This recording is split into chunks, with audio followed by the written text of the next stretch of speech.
இதுக்கு முன்னாடி உங்க கொஸ்டின்ஸ் இந்த வீடியோஸ்லாம் பார்த்துருக்கேன். என்னோட ஆன்சர்லாம் நீங்களே சொல்லியிருக்கீங்க ஆல்ரெடி. நான் கேட்க வந்ததுக்கு பதில் கிடைச்சிச்சு. எனக்கு உங்ககிட்ட பேசுனதே சந்தோஷமா இருக்கு. எனக்கு இப்போதைக்கு எந்த கேள்வியும் இல்ல. அவ்வளவுதாண்ணா. கோவிட் வந்து இப்ப 3 வீக்ஸ் ஆகுது. உங்களோட பிளெஸிங்ஸ் வேணும் சார். நான் ரொம்ப நாள் உங்க வீடியோ பார்த்துட்டு இருக்கேன்.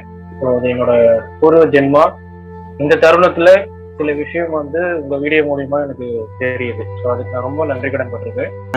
எனக்கு எந்த கேள்வியும் இல்லை. ஆனா எனக்கு இந்த வாய்ப்பை நீங்க கொடுத்ததுக்கு ரொம்ப நன்றி. குருவே சரணம். நீங்க பல கேள்விகளோட வந்திருப்பீங்க. நான் கிளாஸ் எடுத்து முடிச்சோடனே கேள்வியே எனக்கு இல்லைன்றீங்க பாத்தீங்கன்னா, அதுதான் எனக்கு கிடைச்ச உண்மையான வெற்றி. ரொம்ப நன்றி, சந்தோஷமா இருக்கு கேட்கறது. குருவே சரணம். அனைவருக்கும் வணக்கம். ஜென்ரலாகவே என்ன ஒரு மக்களுக்கு எப்படிப்பட்ட ஒரு திங்கிங்னா, மிகப்பெரிய பிரச்சனையெல்லாம் முடிக்கிறதுக்கு நம்ம மன அளவில் எழுதக்கூடிய அந்த குமுறல்கள்லாம் தீர்க்கிறதுக்கு மன அமைதி கிடைக்கிறதுக்கு மனிதர்கள் என்ன நினச்சிட்டு இருக்காங்கன்னா, ஏதோ மிகப்பெரிய சொல்யூஷன் போல், ஏதோ கற்றுக்காத மிகப்பெரிய விஷயத்த மிகப்பெரிய இடத்துல போய் கற்றுக்கணும்னு நினைக்க. அப்படிலாம் ஒன்றும் கிடையாது. ரொம்ப சிம்பிள். மன பிரச்சனை, மன வலி, மன வேதனை என்பது எதனால் வருகிறது? நல்லா திங்க் பண்ணி பாருங்கள். உங்கள் மனசுக்குள்ளே ஒரு கேள்வி ஒன்று எழும். அந்த கேள்விக்கு உங்களுக்கு எப்படி பதில் சொல்லி கரெக்டாக ஆஃப் பண்ணுறதுன்னு தெரியல. அதனால் அந்த கேள்வி எழுந்து கொண்டே இருக்கிறது. நல்லா கவனிக்கணும். இது மிகப்பெரிய ரகசியம். நீங்கள் ஏனோ தானோ தயவு செஞ்சு இதை கேட்காதீங்க. நல்லா கூர்ந்து கவனிங்க. இதை தெரிஞ்சுக்கிட்டிங்கனாவே வாழ்க்கையில் எப்பேற்பட்ட மனவேதனை, மனக்கசப்பு, மன கஷ்டங்கள் வந்தாலும் கொஞ்சம் ப்ராக்டிஸ் பண்ணிட்டீங்கன்னா 2லேருந்து 3 செகண்டில் அந்த பெயின்லேருந்து வெளியில் வந்துடுவீங்க. மிஞ்சி போனால் 5 செகண்ட். தயவு செஞ்சு கவனிங்க, நல்லா கவனிங்க. நான் ஓவர் த கேமரா எல்லாத்தையும் ஈஸியாக சொல்லித்தரேன்றதுக்காக இதை வந்து அண்டர் எஸ்டிமேட் பண்ணிடாதீங்க. பல லட்ச ரூபா கொடுத்து, பல கோடி ரூபா கொடுத்து எங்கேயோ போய் கற்றுக்க வேண்டிய விஷயத்த உங்களுக்கு ஈஸியாக சொல்லித்தரேன். தயவு செஞ்சு போட்டு கன்ஃபியூஸ் பண்ணிக்க. ரொம்ப சிம்பிள். ஏன் மன வேதனை வருது, ஏன் மன கஷ்டம் வருது, ஒரு சின்ன ஒரு எக்ஸாம்பிளோட சொல்கிறேன். நல்லா கவனிங்க. இப்போ வந்து வீட்டிலேருந்து எனக்கு வந்து ஒரு ஃபோன் கால் ஒன்று வருது. ஒரு முக்கியமான விஷயம் உன்ட்ட நான் பேசியாகணும், டக்குன்னு கிளம்பி வா அப்படின்ட்டு கட் பண்ணிடுறாங்கன்னு வச்சுப்போம். உங்கள் மனசுக்குள்ளே ஒரு கேள்வி எழுந்துக்கிட்டே இருக்கும். என்ன மேட்டராக இருக்கும், என்ன விஷயமா இருக்கும். ஃபோன் பண்ணி திருப்பியும் கேட்டால் கூட என்ன மேட்டர் சொல்லுங்கன்னா, இல்லை நீ வீட்டுக்கு வா, வீட்டுக்கு வந்தால் தான் சொல்லுவோம் அப்படின்னு அவங்க சொல்கிறாங்கன்னா, நமக்கு எவ்வளோ பதட்டம், எவ்வளோ படபடப்பாக இருக்கும், எவ்வளோ டென்ஷனாக இருக்கும். என்ன நடக்க போகுது, என்ன ஏதுன்னு தெரியாமல். இது காரணம் என்ன? அப்போது நல்லா இருந்துகிட்டு இருந்த உங்களை ஒரு ட்ரிப் ஒன்று வந்திருக்கீங்க. அந்த ட்ரிப்பில் படபடப்பையும் பயத்தையும் ஏற்படுத்தக்கூடியது என்ன? ஒரு சால்வ் ஆகாத ஒரு கேள்வி, இல்லை ஒரு சம்பவம், இல்லை ஒரு இன்சிடெண்ட். அது நடந்திருக்கும், இல்லை நடந்த மாதிரி இருக்கும், இல்லை நடக்க போகிறதா இருக்கும். அதை பற்றின ஒரு எண்ணம் உங்களோட மன நிம்மதியை குறைக்குது. கரெக்டாக?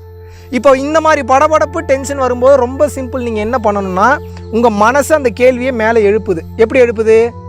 வீட்டில் ஏதாவது மிகப்பெரிய பிரச்சனையாக இருந்தால் என்ன பண்ணுவேன்? உடனே கிளம்பிவான்னு வேறு சொல்லியிருக்காங்க. நான் என்ன பண்ணுறது? கூப்பிட்டு கேட்டால் கூட அவங்க சரியான பதில் சொல்ல மாட்டாங்க. ஏதோ மிகப்பெரிய பிரச்சனை போலன்னு சொல்லி உங்கள் மைண்டு உங்களை போட்டு அமுத்தும், பயத்தை ஏற்படுத்தும், படபடப்பை ஏற்படுத்தும். இம்மிடியேட்டாக நீங்கள் என்ன பண்ணணும்னா விழிப்புணர்வு நிலைக்கு போயிடணும். விழிப்புணர்வு நிலைனா என்ன? மனசு இப்படி பேசும்போது சோகமாகாமல் மனசுக்கிட்ட மறுபடியும் பேச்சுவார்த்தை நடத்த தெரிஞ்சால் அதுக்கு பேர் தான் விழிப்புணர்வு நிலை. அப்படி இல்லைன்னா மனசை கவனிக்கவாது தெரியணும். அப்போ நீங்கள் என்ன பண்ணணும்? இந்த மாதிரி ஒரு எண்ணம் எழும்போது டக்குன்னு உங்கள் மனசுக்கிட்ட பேச்சுவார்த்தை நடத்தும். யாராக இருந்தாலும், நானாக இருந்தாலும், எப்பேற்பட்ட ஞானியாக இருந்தாலும் அடுத்த செகண்ட் படபடப்பு, பதட்டம் வரதான் செய்யும். ஆனால் நீங்கள் இம்மிடியேட்டாக அதை என்ன பண்ணிடணும் அப்படின்னா, வெரி சிம்பிள். நீங்கள் பண்ண வேண்டியது ஒன்றே ஒன்று தான். அந்த மன எண்ணம் எழும்போது டக்குன்னு ஒரு பேச்சுவார்த்தை நடத்தணும் அதுக்கிட்ட. எப்படி நடத்தணும்? வீட்டில் வந்து ஒரு பிரச்சனைன்னு சொல்லி கூப்பிட்ருக்காங்க. அது மிகப்பெரிய பிரச்சனையாக இருந்திருந்தால் கண்டிப்பாக ஃபோன்லேயே எனக்கு இன்ஃபார்ம் பண்ணியிருப்பாங்க. ஆனால் கிளம்பி வா அப்படின்னு அவங்க சொல்கிறாங்கன்னா அப்போ சமாளிக்கக்கூடிய ஒரு பிரச்சனையாக தான் இருக்குது. இருந்தாலும் ஃபோனில் சொல்ல வேணான்னு சொல்கிறாங்க அப்படின்னா நம்மளுடைய நல்லதுக்காக தான் சொல்கிறாங்க. அப்போ எதா இருந்தாலும் என்னமோ ஏதோ நானே நினைக்காம, எப்படி இருந்தாலும் அது ஏதோ ஒரு காரணத்துக்காக தான் அந்த மிகப்பெரிய பிரச்சனை அங்கே நடந்துக்கிட்டு இருக்கும். அந்த ஒரு காரணம் என்ன மிஞ்சி போனால் என்ன, என் உயிரை எடுக்கக்கூடிய அளவுக்கு ஒரு பிரச்சனையாக இருந்துற போகுது, என் கழுத்துக்கு கத்தி வரக்கூடிய லெவல்லையே ஒரு பிரச்சனை வந்துட போகுது. எதா இருந்தாலும் பேசி சமாளிக்கக்கூடிய ஒரு பிரச்சனையாக தான் இருக்கும். இதுக்கு எதுக்கு நான் இவ்வளோ தூரம் படபடப்பாகணும், டென்ஷன் ஆகணும்னு சொல்லி நீ அமைதியாயிரு. நான் இந்த ஊரில் இருந்து என் ஊருக்கு போய் பேச்சுவார்த்தை நடத்துகிற வரைக்கும் நான் பார்த்துக்கிறேன். ஒன்றும் உயிர் போகிற பிரச்சனையெல்லாம் இல்லை, புரியுதா அப்படின்னு சொல்லி அந்த நண்பன் படத்தில் விஜய் சொல்கிற மாதிரி ஆலிஸ்வெல்ன்ற மாதிரி ஒன்றும் இல்லை, ஃப்ரீயாக இரு, பார்த்துக்கலாம், என்ன ஆகிட போகுது அப்படின்னு உங்கள் மனசுக்கிட்ட பேச்சுவார்த்தை நடத்துனீங்கன்னா அது புரிஞ்சுக்கும். புரிஞ்சுக்கிருச்சுன்னா என்ன பண்ணும்? அந்த கேள்வியை உங்கள் ஊருக்கு போகிற வரைக்கும் அந்த கேள்வியை எழுப்பாது. அப்படியே அது ஆட்டோமேட்டிக்காக எழுப்பினாலும் நீங்கள் ஒரு பதில் ஒன்று கொடுத்துருக்கீங்க தெரியுமா, நான் உயிராக போயிட போகுது, பேசி சமாளிச்சுக்கலாம், என்ன ஆகிட போகுது, எதா இருந்தாலும் பார்த்துக்கலாம், எதா இருந்தாலும் மெயின்டைன் பண்ணிக்கலான்ற அந்த பக்குவ நிலை இருக்குது பார்த்தீங்களா? இந்த பதில் உங்களோட மனதின் வேகத்தை குறைச்சி உங்களுக்கு நிம்மதியை கொடுத்துரும். அடுத்த செகண்டே நிம்மதிக்குள்ளே போயிடுவீங்க. இதே போல தான் உங்களுக்கு பதட்டம், படபடப்பு, பயம், டென்ஷன், கவலை எது வந்தாலும், எந்த சம்பவத்தின் மூலிமா வந்தாலும் உங்கள் பாஸ் வந்து உங்களை கூப்பிட்டுருக்கிறாரு, என்ன இப்படிப்பட்ட ஒரு ப்ராஜெக்டை பண்ணியிருக்க, அறிவு இருக்கான்னு சொல்லி கேட்குறாரு, பதட்டம் படபடப்பு அதிகமாகிடும். பட்டு உங்கள் மைண்டு கூட பேச்சுவார்த்தை நடத்தணும். அவர் திட்டிகிட்டு இருக்கும்போது ஒன்றும் இல்லை ஃப்ரீயாக இரு. இப்போ என்ன திட்டுறாரு, நம்ம ஒரு தப்பு பண்ணியிருக்கோம் அதுக்காக திட்டுறாரு, இதை ஒன்று நம்ம திருத்திக்கலாம், இல்லை இப்படியே நாசமாக போகலாம். இப்படியே நாசமாக போகலான்னா நம்மளால் வாழ்க்கையில் முன்னேறவே முடியாது. திருத்திக்கலான்னா நமக்கு நல்லது, கம்பெனிக்கு நல்லது. அப்போ நீ என்ன பண்ணணும், அடுத்த டைம் இந்த தப்பை பண்ணாத, திருத்திக்கன்னு சொல்லி திருத்திக்கக்கூடிய பக்குவத்துலேயும் நீங்கள் இருக்கணும். அப்போனா தான் ஆன்மீகம் உங்களுக்கு ஒர்க் அவுட் ஆகும், நல்லது உங்களுக்கு நடக்கும். ஏன் அப்படின்னா பிரச்சனையே என்னென்னா அடுத்தவனை குறை சொல்லியே மனிதன் பழகிட்டதுனால தன்னைத்தானே திருத்துவதற்கு இன்றைக்கி எவனும் தயார் நிலையில் இல்லை. ஸோ என்னைக்கு என் தப்பை நான் திருத்திக்கிறதுக்கு தயார் நிலையில் வந்துட்டேன், மற்றவனுக்கு சொல்லனாலும் பரவாயில்ல, எனக்காவது நான் கரெக்டாக இருந்துக்கிறேன்ற தன்மைக்கு நீங்கள் வந்துட்டீங்கன்னா, உங்கள் மைண்டுக்கிட்ட பேச்சுவார்த்தை நடத்தக்கூடிய தன்மைக்கு வந்துட்டீங்கன்னாவே நீங்கள் கடவுள் தாங்க. ஏன்னா மனசையும் உடலையும் பிரித்து பார்க்க தெரியாதனால தான் இவ்வளோ பிரச்சனை. மனசை பிரித்து பார்க்க தெரிஞ்சு மனசுக்கிட்ட பேச்சுவார்த்தை நடத்த தெரிஞ்சுனாலே முக்கால்வாசி நீங்கள் கடவுள். அப்புறம் மனசும் நீங்களும் லயமாக இருக்க தெரிஞ்சு மனசை பிரித்து வைக்க தெரியுது, மனசுலேருந்து இன்னும் ஒரு படி மேலே ஏறி ஆத்மாவோட ஒன்றா போயிட்டீங்கன்னா அங்கே பேச்சு கிடையாது, மூச்சு கிடையாது, எதுவும் கிடையாது.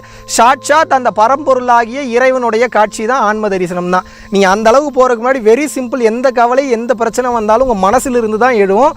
மனசிலிருந்து அந்த சம்பவம் எழும்போது அந்த சம்பவத்தை பின்னாடியே ஓடாம என்ன பிரச்சனை உனக்கு, எதனால இது நடக்குதுன்னு சொல்லி மனசுக்கிட்ட பேச்சுவார்த்தை நடத்தி மனசை ஆஃப் பண்ண கற்றுக்கங்க. ஆஃப் பண்ணுறதுன்னா இப்படி மிக சரியான பதிலை கொடுத்து அறிவாளி ஆயிருங்க.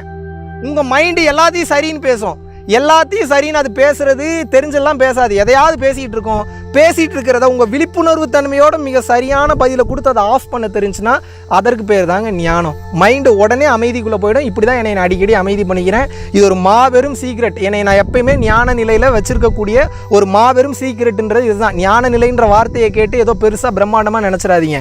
மனம் எழுப்பக்கூடிய சேட்டைகளுக்கு பின்தொடர்ந்து செல்லாமல் மனசை திருப்பி கேள்வி கேட்க தெரிஞ்சு மனசை உங்கள் கண்ட்ரோலில் வச்சுருக்க தெரிஞ்சால் நீங்கள் தான் ஞானி. அவ்வளோதாங்க விஷயம். வெறும் ஐடியா மட்டும்தான் என்னோடது, மக்கள் நல்லா இருக்கணும் அப்படின்றது. அந்த ஐடியாவுக்கு உண்டான மெட்டீரியலைஸ் பண்ணக்கூடிய விஷயங்கள், நன்கொடைகள் கொடுக்கக்கூடியது எல்லாமே நீங்கள் தான். நீங்கள் இல்லாமல் இது சாத்தியமே இல்லை. பல உயிர்கள் பசியார போது அந்த வேலைகள் தினமும் போயிட்டுருக்கு. வள்ளலார் சொல்வது போல ஜீவகாருண்ய ஒழுக்கம் என்பது உங்களது வாழ்வில் அனைத்து செல்வங்களையும் அனைத்து புண்ணியங்களையும் தேடி தரக்கூடிய மாபெரும் ஆற்றல் மிக்கது. சிவானந்தர் சொல்லியிருக்கிறாரு, வள்ளலார் சொல்லியிருக்கிறாரு, அகத்தியர் சொல்லியிருக்கிறாரு, போகர் சொல்லியிருக்கிறாரு. எல்லா சித்தர்களும் சொல்லக்கூடிய விஷயம் அதுதான். ஸோ புண்ணியத்தை சம்பாதிங்க, உங்களோட வாழ்க்கை சுபிட்சமாக மாறும். ₹1 இருந்தாலும் அது நிச்சயமாக அதற்குண்டான புண்ணிய பலன் உங்களை வந்தே தீரும், உங்களை வந்து நிச்சயமாக அடையும் என்பதை சொல்லிக்கொண்டு வீடியோக்கு கீழே டெஸ்கிரிப்ஷனில் எந்த அக்கௌண்ட்டுக்கு பணம் அனுப்பணும், நன்கொடை அளிக்கணும் அப்படின்றத மென்ஷன் பண்ணியிருக்கோம். வாழ்க வளமுடன். குருவே சரணம்.